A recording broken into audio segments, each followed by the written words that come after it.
Baby, you are the one.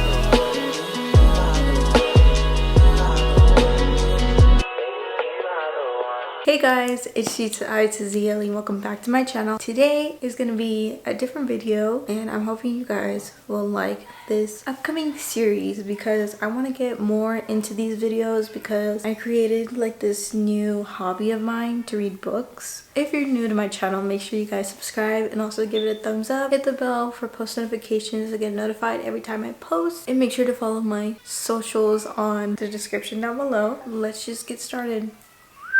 So in today's video, we're going to be talking about books that I read in 2022. And I used to not read books very often, but now I read books very often. And like this new discovery of a hobby for me to read books started in September or November, somewhere in those months. And then so forth. I am currently reading a book and I will be telling you guys about that book as well at the end of the video. But in total, I have all my books that I read in 2022. In total, I read 10 books that I read are right here. I read all these books. If you guys want to see when I post like a new book that I'm reading, you guys should definitely check my Instagram because on my Instagram, I have a little tab that has the books I'm currently reading or the books I recommend or my overall rating of each book that I show on social media. I'm going to state the author, the genre, and also the description on Goodreads and my description on Instagram.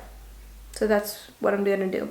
So the first book that I read is The Giver by Louise Lowry. I know a lot of people, my friends or my peers, for a fact, like we all read this. We had to read it because it was a book given to us in school, like in middle school. And honestly, I love this book. Like, I love the fact that we actually got to read a book that I enjoyed instead of going along with what the teacher says. But my overall rating of this book, The Giver from Louise Lowry, is 5.5 stars, like 5 out of 5. And I'm gonna read the part of the genre and also the Goodreads description and my description. The genre is a dystopian fiction and a young adult. A young boy called Jonas lives in a society of free crime and sadness. When you turn 12 kids are assigned jobs, which they train and do for the rest of their lives. Your parents choose everything for you. So that's my description on Instagram. Now let's look up the Goodreads one. Bro! Oh my god, I'm gonna have to read like this whole thing. Oh my god, I'm just gonna read it from the book. I'm gonna read it from the book and that's that. The Giver. Jonah's world is perfect. Everything is under control. There is no war and fear or pain. There is no choices for every person assigned a role in the community. When Jonas turns 12, he is signaled out of his receive special training from the Giver. The Giver alone holds memories of the true pain and pleasures of life. Now it's time for Jonas to receive the truth. There is no turning back. I really recommend this book because in some points it did have a little connection towards my life and how I viewed my life. And once I read this book, I was like, oh my god. After I read the book, I actually watched the movie of The Giver and it was so good to watch it in the way I imagined it. But to be honest, I really did like the book a little more because it gets more into detail, what they're thinking, and also the mindset of each characters that are shown in here. So that's why I really liked it. But you also could watch the movie. I don't know where it's at though. But yeah, I recommend this book, The Giver. Love The Giver. Next book I got from a book fair was The Ghost by Rina Telagirmi. I don't know what it's called, but it's called Ghost and it's a comic book actually. So I really like this book. Okay, so I'm gonna read the back cover and also read what I wrote on Instagram, my rating, all that, and genre. Okay, so the Goodreads rating on the last book was 4, like a solid 4, and I was like, oh, okay, cool. I honestly give it a 5 though. I'm gonna read the back cover and then I'm gonna read my summary of it and then the Goodreads rating, my rating, and yeah, that's pretty much it. So there's something different about this town. Katrina and her family are moving to the coast of Northern California because of her little sister, Maya, is sick. Kat is about to be leaving her friends from Baja de la Luna But Maya has fibrosis and will benefit from the cool, salty air that blows in the sea. As the girls explore their new home, a neighbor lets them on a secret. There are ghosts in Baja. Oh my god, I can't say that name. De la Luna. Maya is determined to meet one, but Kat wants nothing to do with them. As the time of the year when ghosts reunite with their loved ones approach, Kat must figure out to put aside her fears for her sister's sake and her own. That's the back cover. But what I summarize is the genre is a graphic novel, comics, fiction, and a ghost story. I love this book with all my heart. It shows the relationship between sisters when moves away into de la Luna in Northern California and learns more about Dia de los Muertos. Don't butcher me. Okay. Best author for cute comics in my opinion.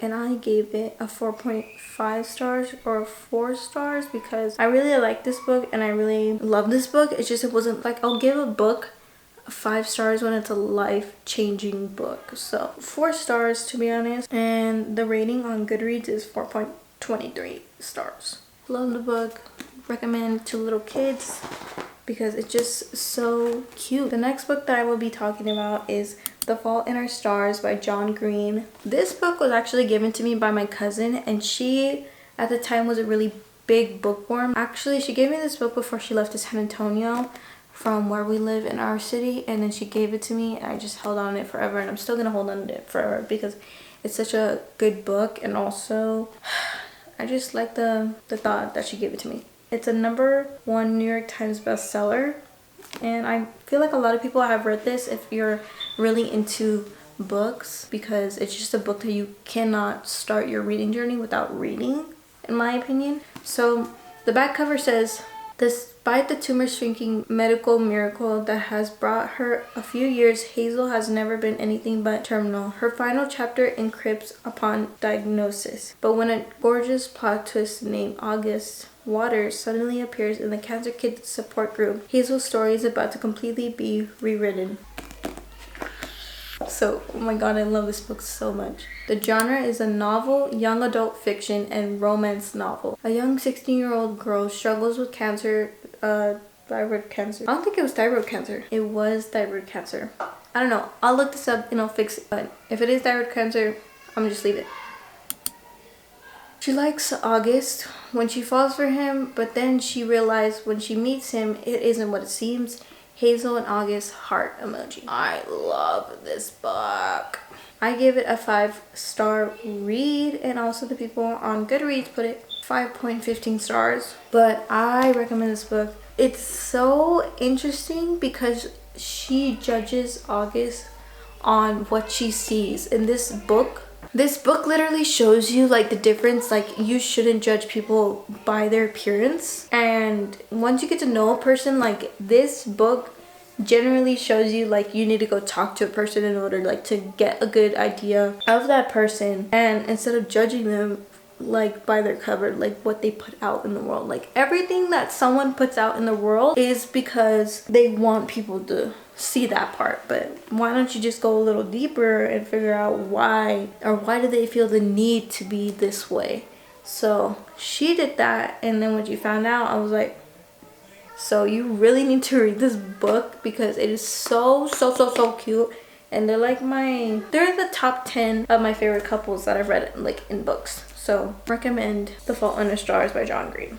Okay, so I stopped reading books for a while after I finished that book. I really started getting back into books probably once we moved to this house. Like those books I read in my last house. This books that I'm currently going to show you, I read in this house. So the book that actually got me back into reading was November 9th by Colleen Hoover.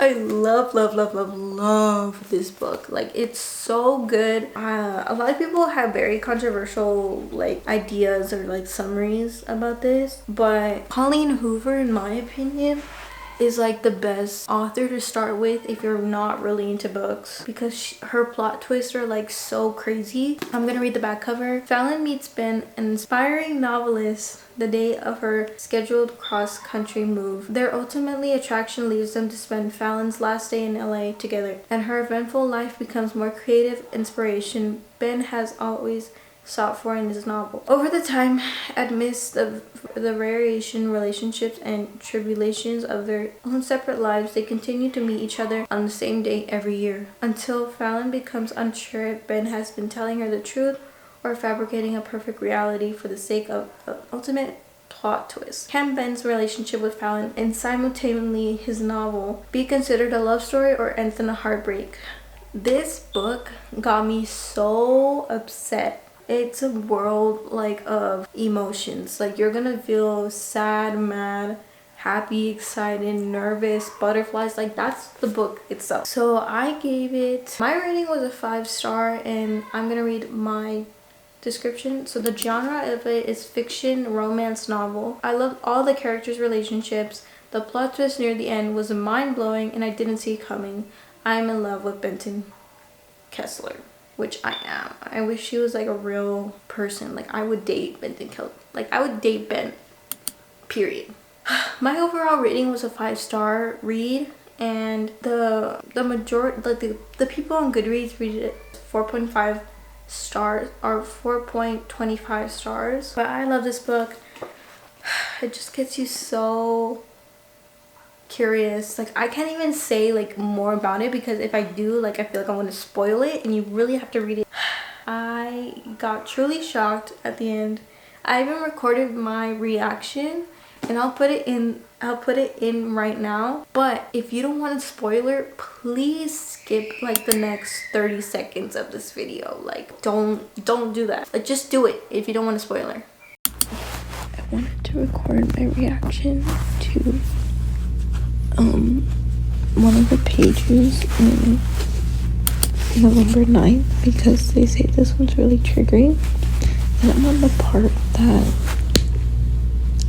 Ben started a fire in Fallon's thing, and it says literally his brother. When I reached the entryway to the living room, my feet moving forward, there was a picture on the TV on the top right corner. A girl. She looked familiar, but I can't place it right. Girl. Ben. Oh my god, I'm so upset, because he literally freaking started the fire that Fallon got injured in, and that's how she became insecure. I love this man. Okay, so the next book that I actually read that actually got me back into reading as well is One Last Stop by Casey McQuiston?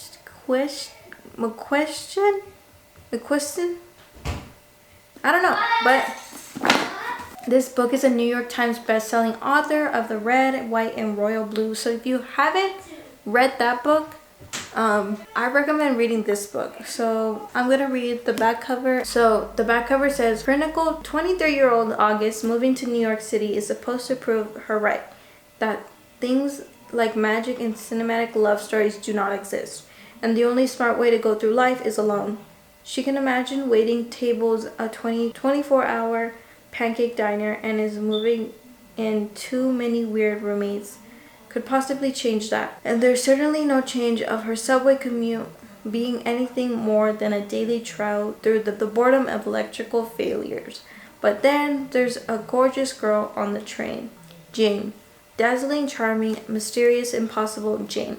Jane with her rough edge and swoopy hair, soft smile, showing up with her leather jacket to save August's morning when she needs it the most. August's subway crush becomes the best part of her day, but pretty soon she discovers there's one big problem. Jane does not look like an old school punk rocker. She literally displaced time from the 1970s, and August is going to have to use everything she tried to leave in her own past to help Jane. Maybe it's time to start believing into something after all." Casey, One Last Stop is a magical, sexy, big-hearted romance where the impossible becomes possible, and August does everything in her power to save the girl in lost time. I'm gonna do my rating and my description that I posted. So my overall rating of this book is 4 stars, 4.5, and the genre is romance novel, new adult fiction, lesbian literature, contemporary romance, LGBTQ romance novel, and more. August is a retired detective. She finds a girl on a subway named Jane Sue. Jane is a 1970s who has been trapped on the subway since 1970s, and August and her friends try to help her out. Absolutely love the character in this book.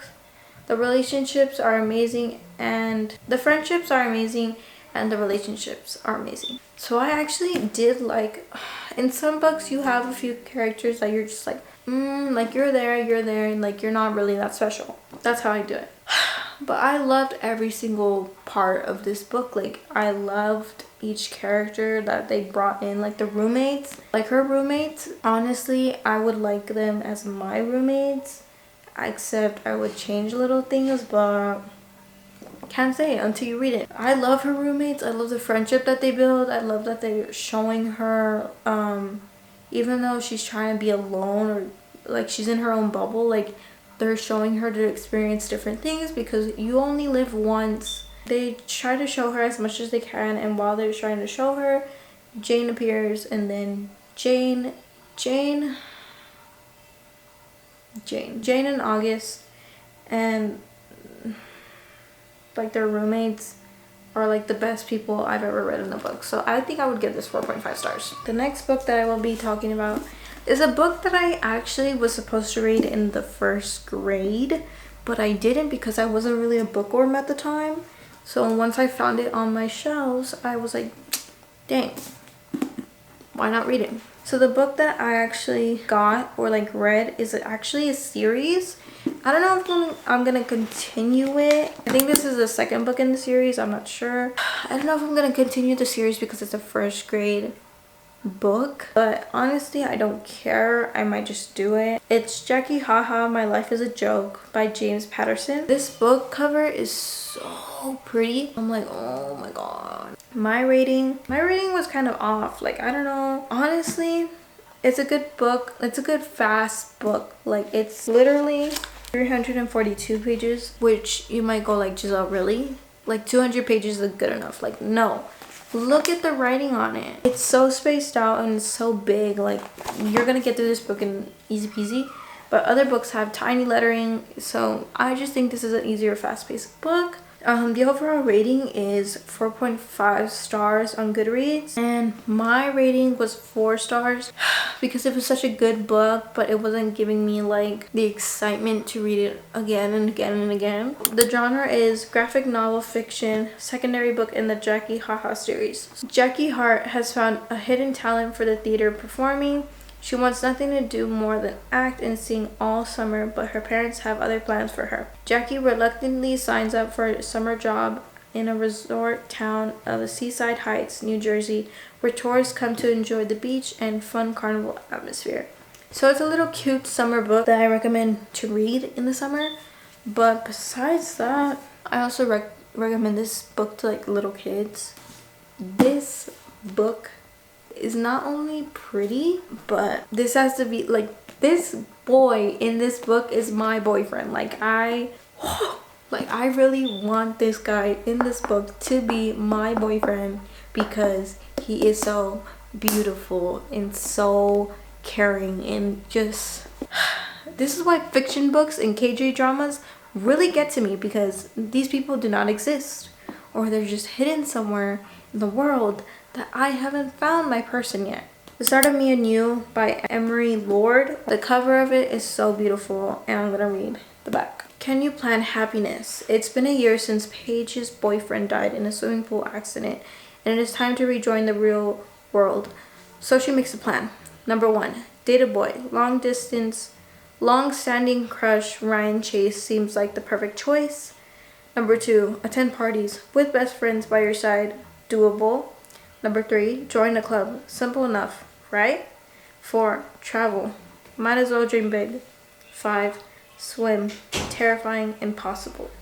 But when she meets Ryan's sweet but nerdy cousin Max, Paige plans in throwing a serious loop. Can she face her fears and open herself to life and love again? My overall view on it. So I gave this a 5-star read because I love this book. The characters are good. There's 2 characters I really don't have the mindset for, but they're overall the 4 main characters, which is Paige's best friend, Ryan, Chase, and Max, are the real characters that I really care for. Genre is young adult fiction. Main characters are Paige, Tessa, Chase, and Max. So her name is Tessa, Paige's best friend. I want a boyfriend like Max. He is so sweet and nerdy. A young girl struggling to come to terms with her death of her ex-boyfriend, trying to learn to live again. Friendships blossoming, unexpected first love. Max is just so, oh my god, 5-star read if you're looking for something sweet. And also, I had to relate to this book so much. Like, when I got it at Barnes & Noble, I read the backing and I was like, it just shows her progress and also her mindset to deal with that. So I just feel like I could really relate to this character, besides all the love, like the crush romance. Like, I can't relate to that. Besides that, everything else I can relate to. But I love this book. Beautiful cover, beautiful book overall. 5.5 stars. 5 stars. Next book is a book that my dad actually recommended me to read. He has a whole bookshelf dedicated to the books he's read, but his books are literally so gorgeous, or like they're either gorgeous or either beaten up, or like they're books that I want to be able to read, like all of them. Like, I want to be able to read all of them before I pass, because honestly he has such good books that he's almost read actually all of them. He's the biggest bookworm I've ever met. So he recommended me this book, and this book is called The 5 People You Meet in Heaven by Mitch Albom. So this is a New York Times best-selling author. Honestly, I agree, because this book was so, it had me crying. It had me crying because I'm such an emotional person, but I'm like, oh my god, like what? Oh my god, let me read it. Okay. Eddie is a grizzled war veteran who feels trapped in the toil of his father before him, fixing rides at Seaside Amusement Park.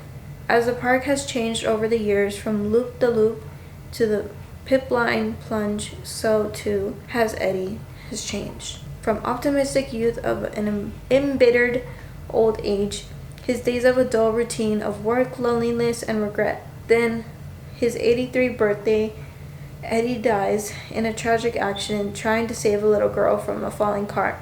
With the final breath, he feels 2 small hands and then nothing. His weakness in the afterlife, where he learns that heaven is not a lush garden Eden, but a place where your earthly life is explained to you, but 5 people who were in it. These people may have been loved ones or distant strangers, yet each of them changed your path forever. One by one, Eddie's 5 people illuminate the unseen connections of earthly life. As the story builds into a sudden conclusion, Eddie desperately seeks redemption in still unknown the last act of his life. What is a heroic sentence of a devastating failure? The answer, which comes from the most unlikely of the source, is a magical, inspirational glimpse of heaven itself. This book got me, man. The overall rating on Goodreads, oh my god, I agree. Okay, oh my god, I don't agree. Okay, on Goodreads it was rated 4 stars. I disagree. I rate this book, The 5 People You Meet in Heaven, 5 stars. This book was such a life-changing book for me. Like, I started crying, I started thinking stuff over and over and over again. It just got you thinking. So, genre is a novel, philosophical fiction. Eddie, the main character, gets killed in an amusement park accident where he works as a mechanic. He was sent to heaven, where 5 people who had a significant impact on him while he was alive. Life-changing book, made me cry near the end and frustrated too as well. LOL. 5 stars. It did make me frustrated. It almost got me a migraine because I got super upset at some characters. Eddie had a hard life. Like, it's not even funny. And he's such a good man, and the 5 people he meets in heaven all show him that he was a different perspective in their lives. But it got me so sad and so frustrated at some characters in this book, and I just wanted to hug Eddie and just wanted to, like you know those people that you just want to put in a bubble because you don't want nothing to happen to, because their perspective on life is so enlightening and so not true, but you want to keep it right, this is Eddie. So I gave it 5 stars because I loved it so much. The next book is also a book that actually, this is a funny story. So the book that I read next was The Business of Secrets of Drug Dealing, Almost a True Account by Matt Tabby and an Anonymous. So the Anonymous is actually a biography about this Anonymous of the secrets of drug dealing. So this book was actually not my dad's. It was placed in my dad's library, but it was actually the people who used to live here.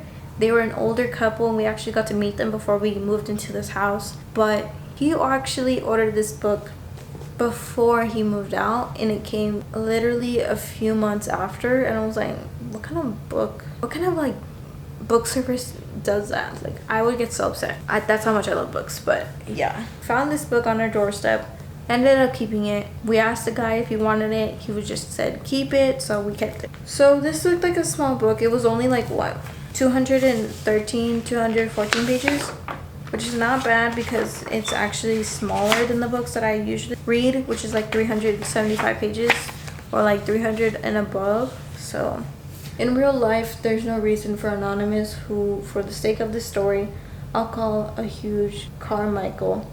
I was a friend with this person for a while before I learned about his other life. The real Hugh knows more than a thing or two about the weed business.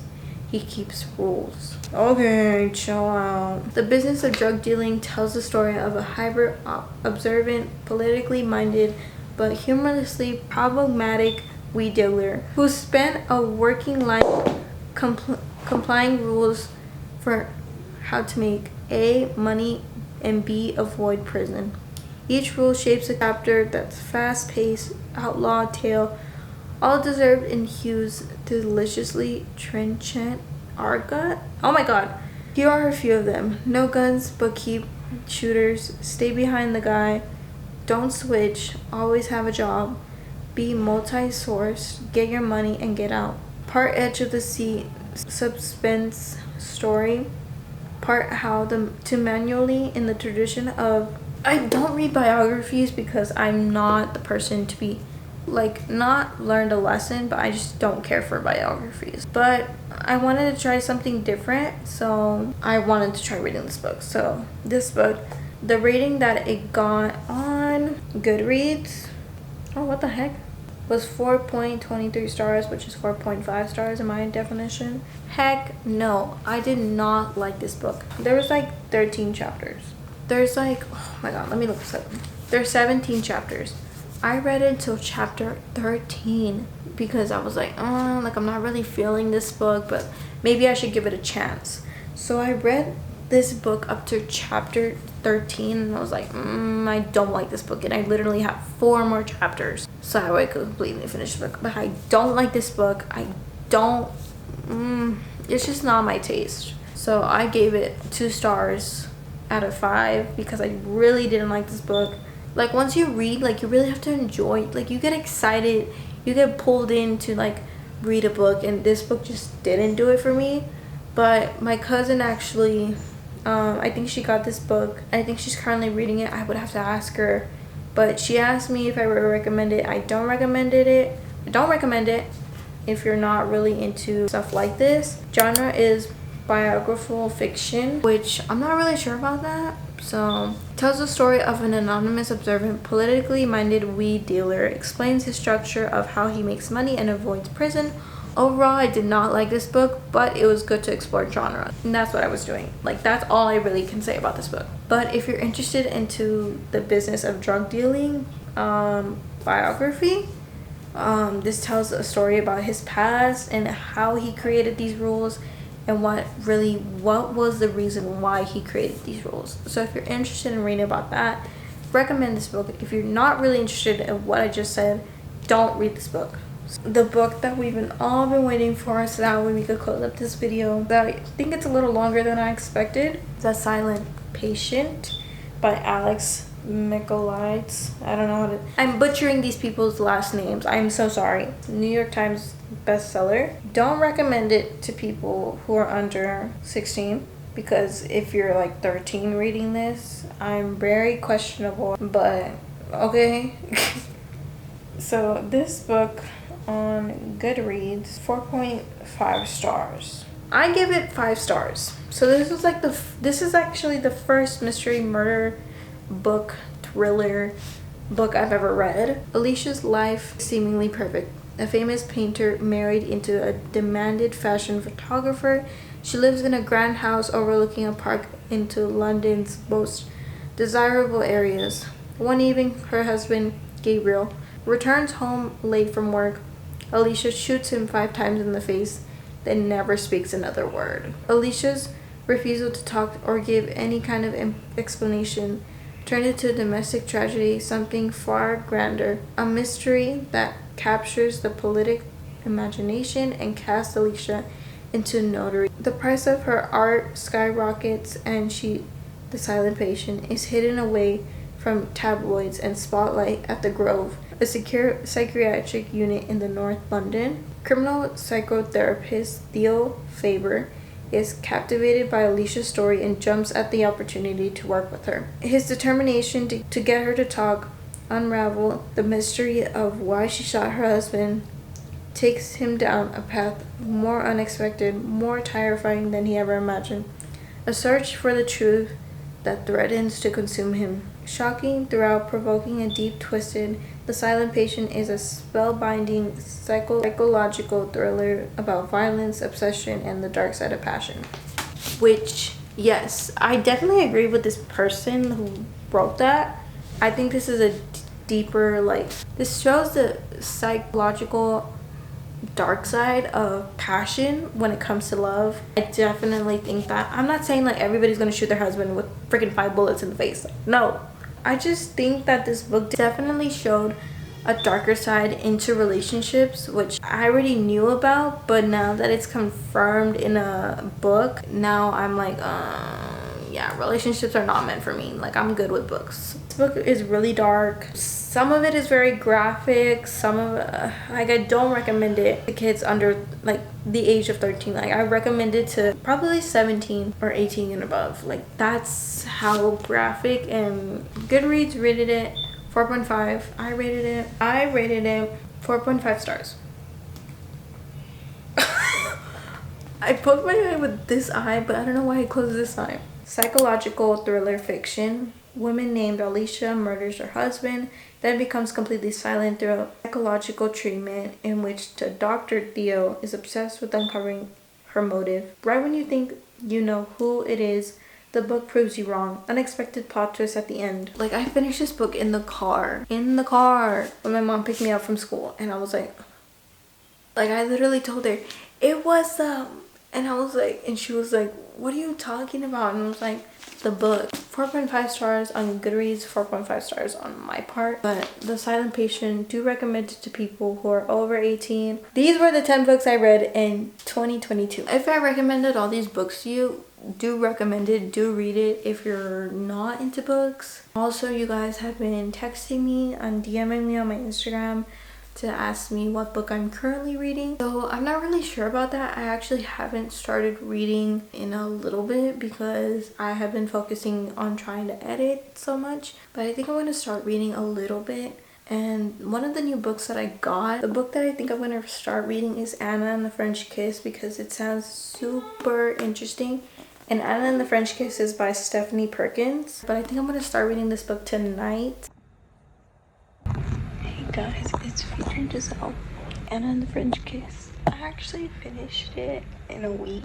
To update you guys on that book, I read Anna and the French Kiss. Good book.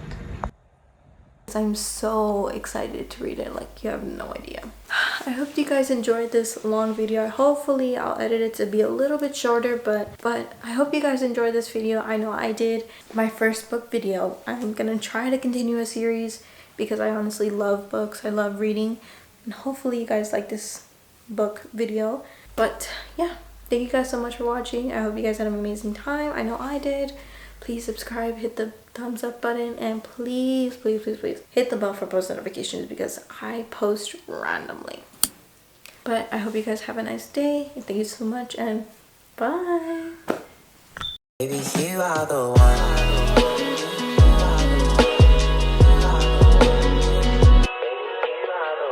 I think now I gotta put all those books away.